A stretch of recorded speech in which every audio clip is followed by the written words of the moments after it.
question for today, as for me, is can women fight with weapons in exceptional cases? For example, in the final battle of Jerusalem, or the other way to say is halachically okay for women to have military service when Galut ends?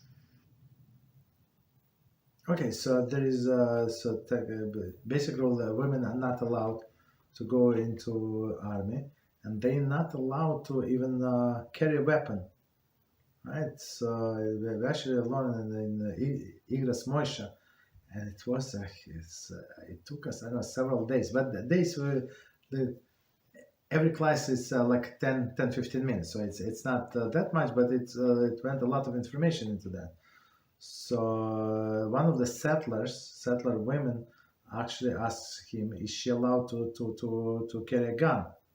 So, and it was not such a simple thing. So like especially on Shabbos. So Shabbos it's muktzah.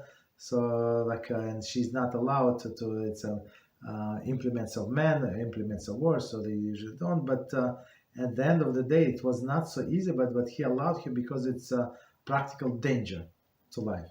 So in general, we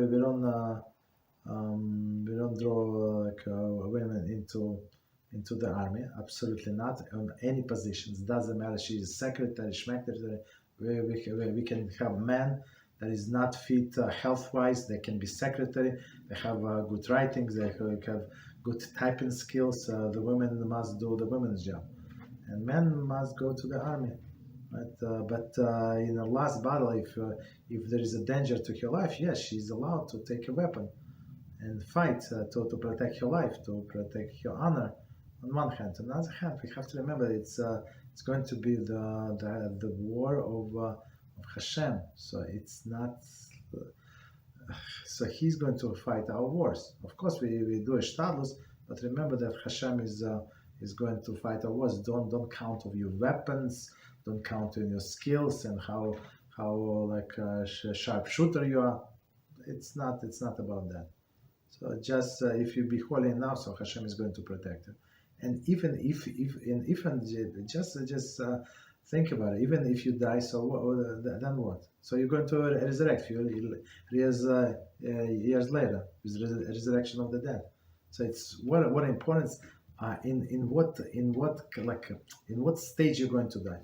If you're going to die as a righteous person, there is no problem. So when Rav Kanievsky is the Zecher Kodesh when he passed away, did he suffer? No, he went directly to Abraham, Yitzchak, and Yaakov. He always meet his father, Steinfeld, his mother. What could be better? His wife, but Sheva. What could be better? You understand? So it depends, like where we're going to go when we die. That's the most important question. Not how is it be like this, like that. Does not matter. Like where are we going to go? That's the question we have to ask ourselves every day. And of course, not only ask, but work on it. So I mean, ask. Hopefully, you ask yourself once, or ask as many times as you need to.